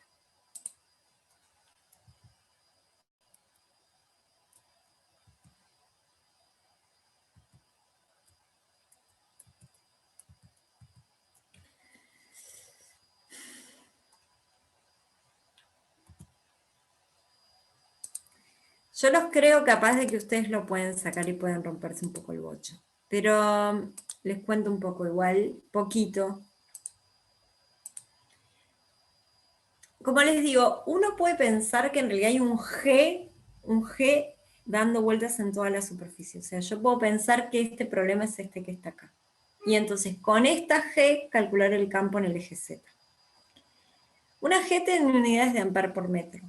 O sea, claramente tiene la dirección phi la G, ¿no? O sea, siempre más allá va a depender del radio, pero siempre tiene la dirección phi. Entonces, fíjense que si la G tiene unidades de ampere por metro, recordemos que ampere es coulomb, es coulomb sobre segundo, perdón. Entonces, de alguna manera, yo lo que necesito es la cantidad de carga que circula, porque mi dato está sobre el sigma, que es una carga. Yo tengo sigma y la velocidad de ese sigma, angularmente. Que igual, como conozco el radio, lo puedo pasar a una velocidad traslacional. Pero yo lo que tengo que traducir, tengo que poder escribir esta G, porque esta G no está dada, sino que está dado este problema. Entonces ahí, ese es el principal embrollo del problema, escribir esa G. Esa G, como les digo, va a ser en phi y tiene unidades de ampere sobre metro. Y tiene que ver con la cantidad de carga que pasa por unidad de tiempo y por unidad de longitud. Bueno, qué tiempo, qué longitud, qué carga. La unidad de longitud es este arco que está acá. Este Esa es la unidad de longitud. O sea, es cuánta carga pasa cuando el sigma se mueve, cuánta carga pasa por esta sección que está acá. Esta sección que está acá es R de tita. Si no se convencen, véanlo en sus casas. Porque es esto, ¿no? O sea, si yo tengo una esfera, lo que me describe el ángulo de acá a acá es el tita, ¿no? O sea, lo que me describe un meridiano, esto es un meridiano, ¿no? Lo que me describe este meridiano es el tita. Si esto tiene radio R, y yo quiero este arco que está acá, este arco que está acá, es R de tita. El omega es phi punto, ¿sí? O sea que es de phi de t. ¿No? Porque el omega va en esta dirección, este es omega en z versor, y por definición, omega es phi punto. Entonces, el DL dijimos que era R de tita. Y el delta Q es el diferencial de carga que hay en un cuadradito.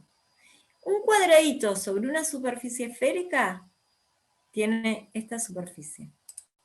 Esto es el ds sobre la esfera. Y el delta Q, o sea el ds por el sigma, es el delta Q. Entonces fíjense, van a tener R de tita, van a tener acá el delta Q y abajo el R de tita.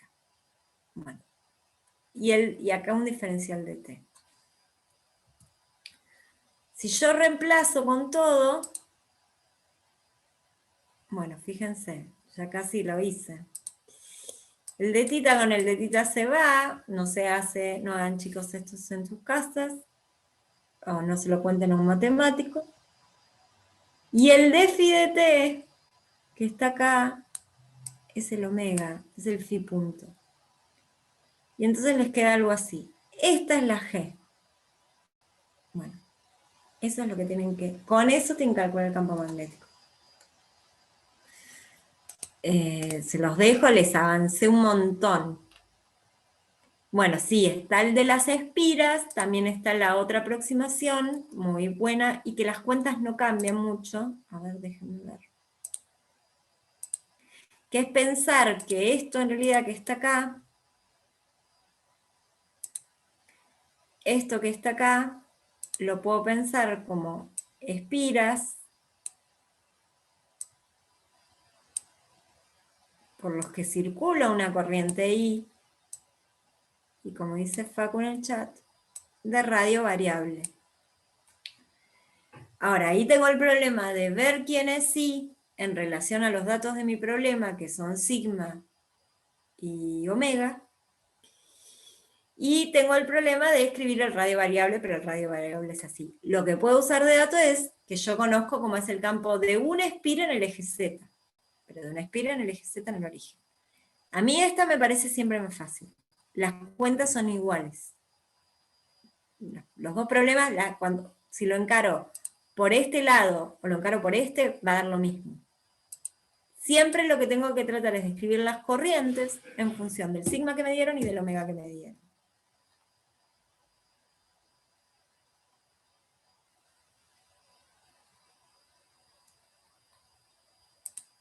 Bueno, se los dejo, me parece que es un lindo desafío para ir pensándolo. No quiero avanzar más con esto porque la verdad realmente quiero que lo piensen un poco. Y ya avancé un montón. No sé, a ver. Después les cuento el de las espiras. Las espiras lo tengo hecho también. Igual está publicado, chicos. Está en la página. Bueno, yo todo por hoy. No sé, Facu. ¿Qué hora es? Nada, 13:39. No llega a saber nada más. ¿Hasta cuál pueden hacer? Déjame ver. Creo que hasta este de la esfera, me parece.